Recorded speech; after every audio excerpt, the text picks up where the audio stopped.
Welcome to my YouTube channel study 24 class. हमारे इस channel study 24 class में आपका बहुत बहुत स्वागत है।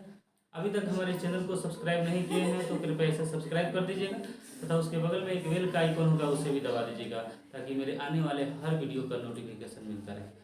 आज हम लोग पढ़ेंगे इतिहास। इतिहास में पढ़ेंगे मुगल वंश। ठीक है, क्या पढ़ेंगे? मुगल वंश। मुगल वंश में आज हम लोग बाबर के, इसके पिछले क्लास में बाबर के बारे में पढ़ चुके हैं।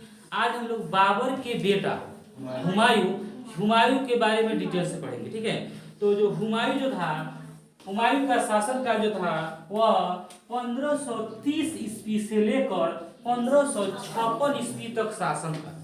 लेकिन इसके बीच में कुछ साल जो है इसका शासन गड़बड़ा जाता है। इसी को मतलब हुमायूं के आज कहानी के रूप में, हुमायूं के बारे में एक कहानी के रूप में पढ़ेंगे और उसको समझने का प्रयास करेंगे।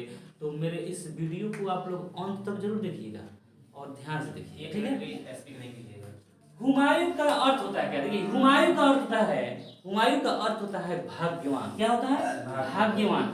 भाग्यवान नहीं कहता है ये बड़ी भाग्यशाली है, तो नहीं कहता है ये बड़ी भाग्यशाली है। तो बाबर का जो बेटा हुमायूं था, हुमायूं बहुत ही भाग्यशाली था और उसका नाम भी बाबर मतलब किसी मतलब ज्योतिष से सब पूछ के मतलब रखा था हुमायूं। हुमायूं का अर्थ भाग्यवान यानी भाग्यशाली नहीं होता है ये लड़का बहुत भाग्यशाली है, बहुत आगे तरक्की करेगा, ये करेगा वो करेगा, नहीं।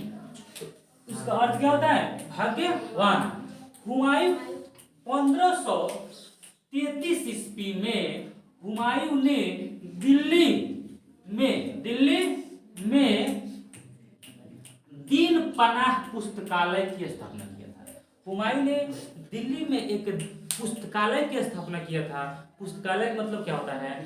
पुस्तक, बहुत सारे पुस्तक उसमें रखा जाता है, उसमें जाइए, पुस्तक पढ़िए और फिर वहाँ पुस्तक रख के चले आइए। तो पुस्तकालय की स्थापना किया था, जिस पुस्तकालय का नाम था दीन पनाह पुस्तकालय। दीन पनाह पुस्तकालय कब किया था? 1533 ईस्वी में। और बाबर ने 1539 में हुमायूं ने 1539 ईस्वी में चौसा का युद्ध हुआ। कब इसका? 1539 ईस्वी में चौसा का युद्ध हुआ। और दो युद्ध हुआ था, एगो 1539 में और एगो 1540 में। तो 1539 में जो युद्ध हुआ उस युद्ध का नाम था चौसा युद्ध। और 1540 में जो युद्ध हुआ उस युद्ध का नाम था बिलग्रामय का युद्ध या कनौज का युद्ध। बिलग्रामय का युद्ध या कनौज का युद्ध 1540 ईस्वी में दो युद्ध हुआ था। यह दोनों युद्ध हुआ था शेर खा को ही शेर शाह सूरी कहा जाता है। तो हुमायूं और शेर शाह सूरी के बीच में दो युद्ध हुआ था। एक का नाम था चौसा का युद्ध और दूसरा का नाम था बिलग्रामय का युद्ध। दूसरा का नाम था बिलग्रामय का। इस दोनों में शेर खा और हुमायूं के बीच युद्ध हुआ था। और हुमायूं, इस दोनों युद्ध में हुमायूं की मतलब शेर शाह सूरी की जीत। हुमायूं ने दो युद्ध में 1500 पूछता है कि चौसा का युद्ध कब हुआ? 1539 ईस्वी में। बिलग्रामय का युद्ध कब होता है? कनौज का युद्ध कब होता है? कनौज कहे या बिलग्रामय कहे तो 1540 ही कहेंगे। तो हम लोग क्लास में ही इसको याद करने की कोशिश करेंगे कि घर पे इसको पढ़ने की जरूरत ना पड़ेगी। तो 1540 में बिलग्रामय का युद्ध हुआ या उसको कहेंगे कनौज का युद्ध हुआ। उसके बाद में चौसा का युद्ध 1539 में हुआ। दोनों युद्ध किसके बीच हुआ था? शेर खा यानी शेर शाह सूरी वो बिहार का था। और दोनों युद्ध में शेर शाह सूरी की जीत। इस दोनों युद्ध में क्या हुआ? शेर खा की जीत होती है। ठीक है, अब समझ गए? दो युद्ध हुआ था हुमायूं और शेर शाह सूरी के बीच दो युद्ध।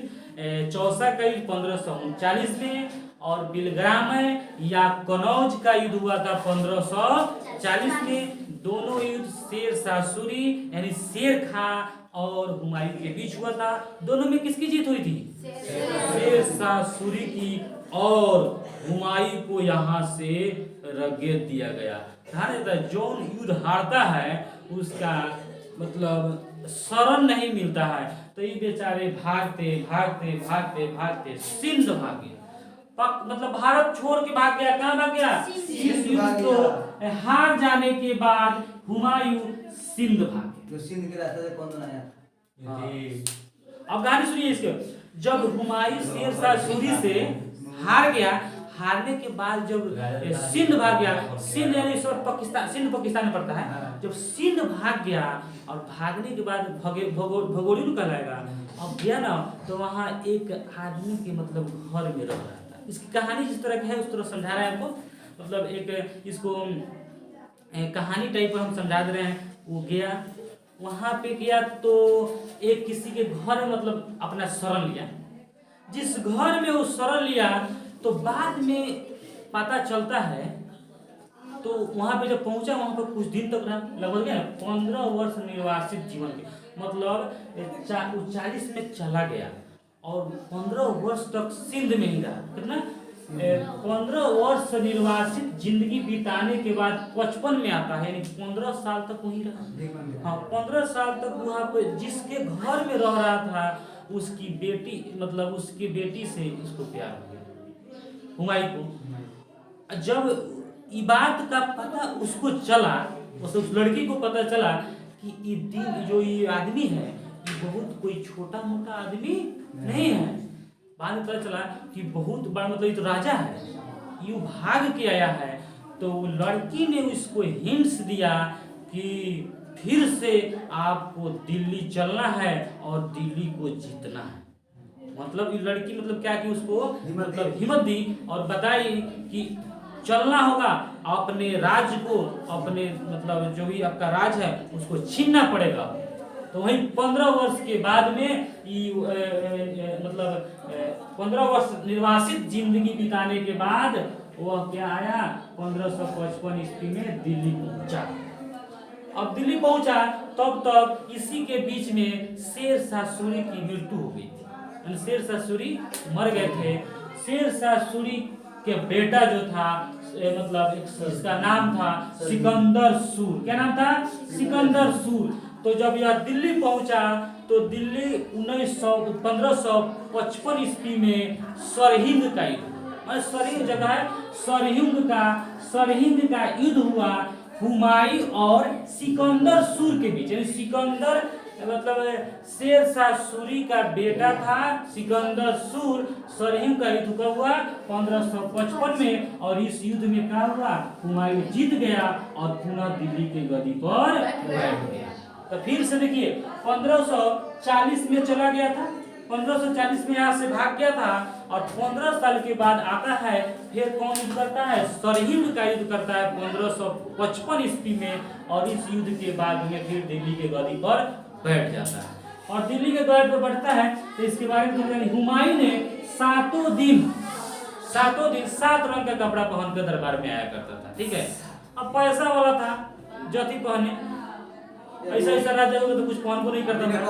हाँ, तो 7 दिन के 7 रंग का कपड़ा पहनकर दरबार में आया करता था। ठीक है, और यह जो एक पुस्तकालय बनवाया था, क्या नाम था उसका? दीनपना पुस्तकालय। और दीनपना पुस्तकालय बनाया था, उसी पुस्तकालय के सीढ़ी पर से गिर जाने के कारण उसकी मृत्यु हो गई। तो पूछता है मतलब हुमायूं की मृत्यु कैसे हुई?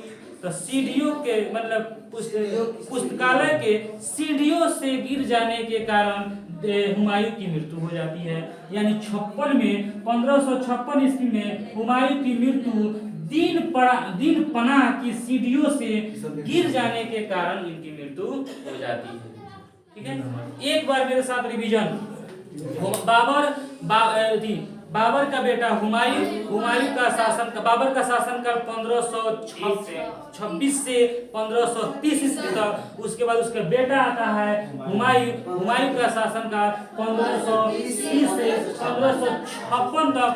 लेकिन इसके बीच में इसका शासन रुक जाता है। इसी बीच में यानी 1530 से लेकर 56 के बीच में एक और शासन काल आता है, किसका? शेर शाह सूरी का।